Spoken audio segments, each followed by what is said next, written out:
അച്ഛൻ, അമ്മാവൻ, ആശാൻ റോളുകളിൽ എക്സൽ ചെയ്യുന്ന ജഗദീഷ് ഏട്ടൻ അപ്കമിംഗ് നായകനിൽ നിന്ന് മുഴുവൻ സമയ നായകനാവാനുള്ള ശ്രമം നടത്തുന്ന പ്രശാന്ത് അലക്സാണ്ടർ. രണ്ടുപേരും പുരുഷവ്രതത്തിന് ശേഷം ഒരുമിക്കുന്ന സിനിമയാണ് പരി വാർ. രണ്ടുപേരോടും ചോദിച്ചറിയാം വിശേഷങ്ങൾ. നമസ്കാരം. നമസ്കാരം. ഈ മുഴുവൻ സമയ നായകനാവാനുള്ള ഒരു പുഷ് ഉണ്ടല്ലോ, അത് കാര്യമായി ശ്രമിക്കുന്നുണ്ടോ അതിന് വേണ്ടിയിട്ട്? ഞാനോ? നായകൻ മുഴുവൻ സമയ നായകനാട്ടോ, മുഴുവൻ സമയ നടൻ എന്നല്ല ഞാൻ ഉദ്ദേശിച്ചത്. ഇല്ല, മുഴുവൻ സമയം നായകൻ എന്നുള്ളതിനെക്കാട്ടിലും മുഴുവൻ സമയം നടനാവാനുള്ള ആഗ്രഹമാണ്. അതിപ്പോഴും ഉണ്ടോ? അതാണ് നമ്മുടെ ആഗ്രഹം. നായകനാവാന്നൊക്കെ പറഞ്ഞ വല്ലപ്പോഴും വീണ് കിട്ടുന്ന ചില സാധ്യതകളാണ്. പണ്ടത്തെ പോലെ അല്ലല്ലോ. ഇപ്പോഴത്തെ സിനിമയില് ഈ ട്രെൻഡിന് പുറകെ പോകുന്നൊരു പരിപാടി ഇന്നില്ലല്ലോ. അപ്പൊ അതുകൊണ്ട് തന്നെ ഫുൾ ടൈം നടനായിട്ട് ക്യാരക്ടേഴ്സ് കിട്ടിക്കൊണ്ടിരിക്കുക എന്നുള്ളതാണ് ഫസ്റ്റ് പ്രയോറിറ്റി. അതിൻ്റെ ഇടയ്ക്ക് കൃഷാന്തനെ പോലെ ഭ്രാന്തുള്ള ആരെങ്കിലും അങ്ങനത്തെ പ്രൊജക്ടുകൾ ഉണ്ടാക്കിയാൽ അതും സന്തോഷമുള്ള കാര്യമാണ്. പുരുഷവ്രതത്തിന് ശേഷം ഞാൻ അങ്ങനെ ചെയ്യുന്ന ഒരു പ്രശാന്ത് അലക്സാണ്ടർ ആയിരുന്നു എൻ്റെ മനസ്സിൽ. അത് സംഭവിക്കുന്നില്ല, സംഭവിക്കുമായിരിക്കും. ജഗദീഷേട്ട ഈ താക്കോലുമായി നടക്കുന്ന ജഗദീഷേട്ടനെ കണ്ടിട്ടുണ്ട്, കയ്യിൽ മാൻഡ്രിക്കിന്റെ പ്രതിമയുമായി നടക്കുന്ന ജഗദീഷേട്ടനെ കണ്ടിട്ടുണ്ട്. ഇവിടെ ഈ പോസ്റ്ററിന്റെ ടൈറ്റിൽ ഒരു മോതിരമാണ് ഈ വട്ടം ജഗദീഷേട്ടൻ കൊണ്ടുനടക്കാൻ പോകുന്നത്. അല്ല, മോതിരം ഒരു കഥാപാത്രമാണ്. ഇതില് ഒരു ഓബ്ജക്ട് എന്നതിനപ്പുറം ഒരു കഥാപാത്രമാണ്. മോതിരത്തിന്റെ പിന്നിൽ ഒരു കഥയുണ്ട്. മോതിരത്തിന്റെ പേരിലുള്ള വഴക്കുകളുണ്ട്, മത്സരമുണ്ട്, യുദ്ധമുണ്ട്. അതാണ് പരി വാർ. ഇപ്പൊ യുദ്ധമാണ്, ഒരു തരത്തിലൊരു യുദ്ധമാണ്, ഒരു തരത്തിലൊരു അടിപിടി എന്ന് പറയാം, കടിപിടി എന്ന് പറയാം. ഈ പൂച്ചകൾ തമ്മിലൊക്കെ അല്ലേ കടിപിടി എന്ന് പറയുന്നത്. അതേപോലെ പൂച്ചകൾ തമ്മിലുള്ള ആ ഫൈറ്റ് എന്നൊക്കെ പറയുന്നത് കുറച്ച് ഹ്യൂമർ അതിനകത്ത് വരുന്നുണ്ട്. നമ്മൾ ഒരു രണ്ട് വലിയ വന്യമൃഗങ്ങൾ തമ്മിലുള്ള അടിപിടിയെക്കാളും കോറൽ, അതാണ് ഇത് കോറൽ എന്ന് വേണമെങ്കിൽ പറയാം. അപ്പോൾ അതിനകത്ത് ഫൈറ്റ് എന്നതിനപ്പുറം ഒരു കോറൽ. ഞാൻ ഈ അടുത്തോട്ട് ഏറ്റവും അധികം ആസ്വദിച്ച ഒരു വീഡിയോ ആണ് ഈ വിമൻസ് കോളേജിൽ ജഗദീഷ് കുഞ്ചാക്കോ ബോബനോട് ഡാൻസ് കളിച്ച വീഡിയോ. അപ്പൊ അത് കാണുമ്പോൾ ഉള്ള ആശ്ചര്യം എന്താന്ന് വെച്ച് കഴിഞ്ഞാൽ, ഇപ്പം മാറി വാനസിൽ പഠിക്കുമ്പോ ഗ്രൂപ്പ് ഡാൻസ് കളിച്ച് സെക്കൻഡ് വാങ്ങിച്ച ഒരു ജഗദീഷ് ഏട്ടനെ എനിക്കറിയാം. അപ്പൊ ആ മനുഷ്യനിൽ നിന്ന് ആ ഒരു ആളുകളെ കയ്യിലെടുക്കാനുള്ള ആ ഒരു പോരാട്ട വീര്യം ഉണ്ടല്ലോ, അതിപ്പോഴും ചോർന്നിട്ടില്ല എന്ന് പറയുന്നതില്. തീർച്ചയായിട്ടും. കാരണം വെച്ചിരുന്നാല് നമ്മുടെ ഒരു എനർജി അല്ലെങ്കിൽ നമുക്ക് ഒരു ഈ കാര്യങ്ങളിലൊക്കെ ഇടപെടുമ്പോൾ കിട്ടുന്ന ഒരു സന്തോഷം എന്ന് പറയുമ്പോൾ ഏത് കാര്യത്തിനും അതിലും പൂർണ്ണമായിട്ട് മുഴുകുക എന്നുള്ളതാണ്. ആ സമയത്ത് വിമൻസ് കോളേജിൽ നമ്മുടെ ഓഫീസർ ഓൺ ആ സമയത്ത് വിമൻസ് കോളേജിൽ ഓഫീസർ ഓൺ ഡ്യൂട്ടി അതിൻ്റെ പ്രൊമോഷനുമായി ബന്ധപ്പെട്ടാണ് അവിടെ ചെന്നത്. അപ്പോൾ എത്രത്തോളം നമുക്ക് അതിൽ കോൺട്രിബ്യൂട്ട് ചെയ്യാൻ പറ്റും എന്നുള്ള ഒരു കാര്യം അതിൽ സൂക്ഷിച്ചു നോക്കിയാൽ ഒരു കാര്യം അറിയാം. ചാക്കോച്ചൻ ഡാൻസ് കളിക്കുമ്പോൾ ബാക്കിൽ ഞാൻ താളം ഇങ്ങനെ കളിച്ച് നിൽക്കുകയാണ്. ഒരു പോയിന്റിൽ മാത്രമാണ് വന്നിട്ട് ഞാൻ പോകുന്നത്. അപ്പൊ അത്രയും സ്പേസ് മതി എനിക്ക്. കൂടുതൽ നേരം ഡാൻസ് കളിച്ചാൽ ഓവർ ആകും എന്നുള്ളൊരു തിരിച്ചറിവ് എനിക്കുണ്ട്. ചാക്കോച്ചന്റെ കൂടെ അത്രയും നേരം ഡാൻസ് കളിക്കാൻ പാടില്ല. ആ തിരിച്ചറിവാണ് എന്നെ മുന്നോട്ട് നയിക്കുന്നത്. അതേ അവസരത്തിൽ ചാക്കോച്ചന് ഡാൻസ് കളിക്കാമെങ്കിൽ നമുക്കും നമ്മുടേതായിട്ടുള്ള രീതിയിൽ കുറച്ച് നേരം ഡാൻസ് കളിക്കാം.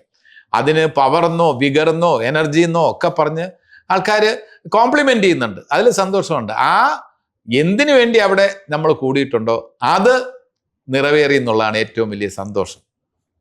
നമ്മൾ പോയത് പ്രൊമോഷൻ വേണ്ടിയാണ്, അത് ശ്രദ്ധിക്കപ്പെട്ടു. ഈ ഡാൻസ് ശ്രദ്ധിക്കപ്പെട്ടതിലൂടെ ഓഫീസർ ഓൺ ഡ്യൂട്ടി എന്ന ചിത്രം ഒരു വലിയ വിജയമാണെന്ന ഒരു സെലിബ്രേഷൻ അതും കൂടെ എസ്റ്റാബ്ലിഷ് ചെയ്തു. അതാണ് നമ്മുടെ ആവശ്യം. അപ്പൊ എവിടെയും നമ്മൾ അടിസ്ഥാനപരമായി സിൻസിയർ ആവുക. ഈ ഇന്റർവ്യൂവില് നമ്മൾ സിൻസിയർ ആയാൽ ആ ഇന്റർവ്യൂ നന്നാവും. അതിനകത്ത് നമ്മൾ പൂർണ്ണമായിട്ട് മുഴുകുക.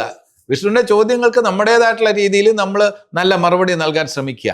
ആ ചോദ്യത്തിന്റെ സാങ്കത്യം മനസ്സിലാക്കി അതിൽ എല്ലാം അർപ്പിച്ച് നമുക്ക് രസകരമായിട്ടുള്ള, പ്രേക്ഷകർക്ക് ഇഷ്ടപ്പെടുന്ന തരത്തിൽ, അല്ലെങ്കിൽ പ്രേക്ഷകർ അതിനെക്കുറിച്ച് ചിന്തിക്കുന്ന തരത്തിൽ, അല്ലെങ്കിൽ പ്രേക്ഷകർ അതിനെക്കുറിച്ച് വിമർശിക്കുന്ന തരത്തിൽ ഒരു മറുപടി കൊടുക്കുമ്പോൾ എന്നിലെ ആക്ടർ ഇവിടെ ഞാനൊരു നല്ല കാര്യത്തിന്റെ ഭാഗമാണെന്നുള്ള ഒരു ബോധം എനിക്കുണ്ടാവുന്നു. അതാണ് ഞാൻ ഞാൻ ചെയ്യുന്ന ഓരോ കാര്യത്തിലും ആ ഒരു പ്രസിഷൻ അല്ലെങ്കിൽ ആ ഒരു ഇൻവോൾവ്മെന്റ് ഞാൻ ആഗ്രഹിക്കുന്നു. അതിൽ ഞാൻ സന്തോഷം കണ്ടെത്തുന്നു. അതിൽ കൊച്ചു കാര്യം വലിയ കാര്യം എന്നില്ല.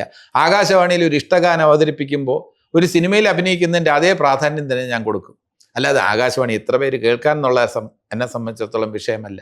ഒരു പത്രത്തിൽ വരുന്ന ഒരു ഇന്റർവ്യൂ അത് എത്രയോ പേര് വായിക്കുന്നതാണെന്നുള്ള ഒരു ബോധം എനിക്കുണ്ട്. അപ്പോൾ ആ ഇന്റർവ്യൂവിൽ നമ്മളെ അനുഭവങ്ങൾ പറയുമ്പോൾ ഒരു വഴിപാട് പോലെ എങ്ങനെയെങ്കിലും അത് തീർക്കുക എന്നുള്ളതല്ല. അതിനകത്ത് ആ ഇന്റർവ്യൂ നന്നായി വരണം എന്നുള്ള ഒരു ആഗ്രഹം, ഒരു പരിധിവരെ സ്വാർത്ഥത എനിക്കുണ്ട്.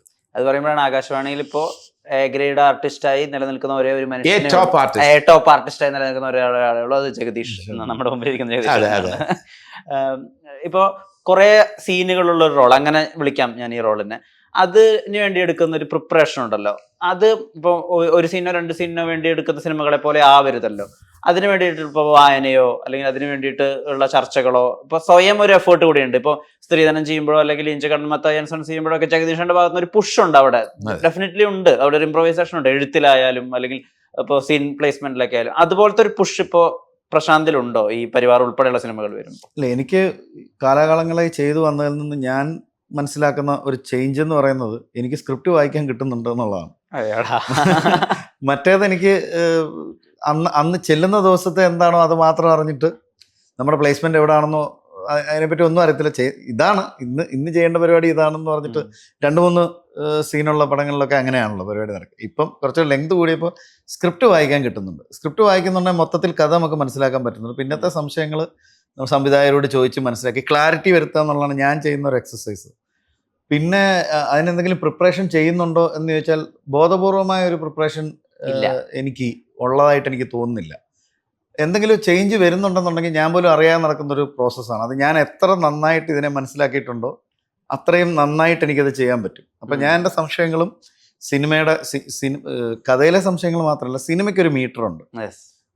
സിനിമയുടെ മീറ്റർ എന്താണെന്നുള്ളത് കൃത്യമായി മനസ്സിലാക്കാൻ ഞാൻ സംവിധായകരെ ഡിപ്പെൻഡ് ചെയ്യാറുണ്ട്. കാരണം അവരാണ് ആത്യന്തികമായി പറയാൻ പോകുന്നൊരു സിനിമ എന്താണെന്നുള്ളതിനെ പറ്റി കൃത്യമായി ക്ലാരിറ്റി ഉള്ള ആൾക്കാർ. അപ്പോൾ അവരോട് ചോദിച്ച് ആ മീറ്റർ ഞാൻ മനസ്സിലാക്കാൻ ശ്രമിക്കാറുണ്ട്. ചില സംവിധായകർക്ക് അത് ഒറ്റ ദിവസം കൊണ്ട് തന്നെ.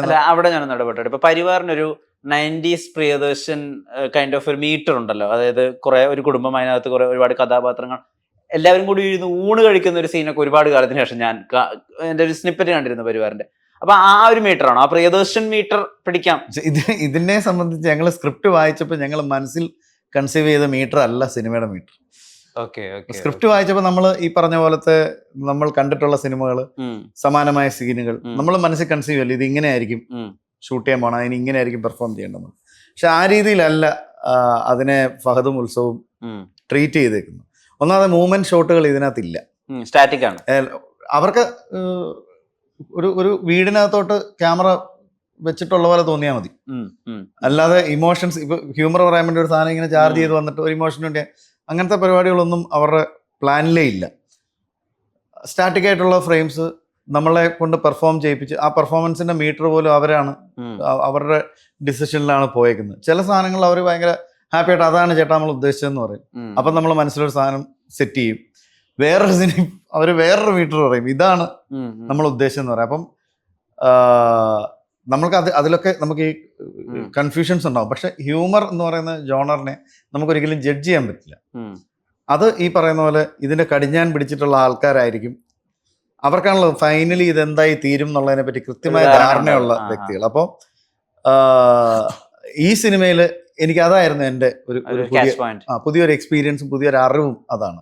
ഇനി അതിൻ്റെ റിസൾട്ട് തിയേറ്ററിൽ വന്നു കഴിയുമ്പോഴാണ് നമുക്ക് അതിൻ്റെ കൃത്യമായ ജഡ്ജ്മെൻറ്റുകൾ എന്ന് പറയുന്നത് ആരുടെ ജഡ്ജ്മെൻ്റ് ആയിരുന്നു ശരി, നമ്മളുടെ ജഡ്ജ്മെൻ്റ് ആണോ അവരുടെ ജഡ്ജ്മെൻ്റ് ആണോ, നമ്മൾ കണ്ടുപരിചയിച്ചിട്ടുള്ള സിനിമയിലൂടെ നമ്മൾ മനസ്സിലാക്കിയിട്ടുള്ള ജഡ്ജ്മെൻ്റ് ആണോ,